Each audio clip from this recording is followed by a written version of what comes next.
নমস্কার। অনেকেই সন্দেহ প্রকাশ করে বলছেন এই আসন থেকে বিজেপির জয় অনেকটাই নিশ্চিত, আর এই জায়গা থেকে তৃণমূল চাইছে না এই আসনে অধীর চৌধুরী লড়াই করুক। অল্পের জন্য বড়সড় দুর্ঘটনার হাত থেকে রক্ষা পেলেন বহরমপুরের কংগ্রেস প্রার্থী অধীর রঞ্জন চৌধুরী। বুধবার কান্দি থেকে বহরমপুরে ফেরার পথে তার কনভয়ের একটি গাড়িতে ধাক্কা মারে একটি ট্রাক।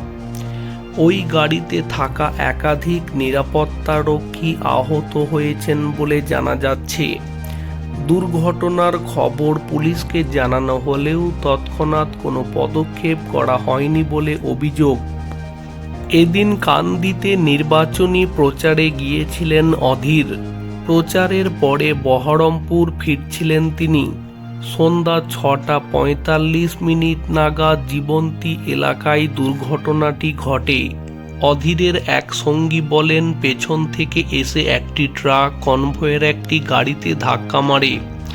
যে গাড়িতে ধাক্কা মারা হয় তার পেছনের গাড়িতেই ছিলেন অধীর। দুর্ঘটনার পরে ট্রাকটি অবশ্য পালাতে পারেনি। তৎক্ষণাৎ দুর্ঘটনার খবর স্থানীয় থানাতে জানানো হয়, কিন্তু প্রায় আধ ঘন্টা পরেও পুলিশের দেখা পাওয়া যায়নি বলে অভিযোগ। কংগ্রেসের বক্তব্য, অধীর চৌধুরীর নির্বাচনী প্রচারের সমস্ত তথ্য পুলিশকে দেওয়া থাকে। যেখানে দুর্ঘটনা ঘটেছে সেখান থেকে থানা খুব বেশি দূরে নয়, তারপরেও পুলিশ তৎপরতা দেখায়নি। ইচ্ছাকৃতভাবে অধীরের কনভয়ে হামলা চালানো হয়েছে কিনা তা নিয়ে সন্দেহ প্রকাশ করেছে কংগ্রেস।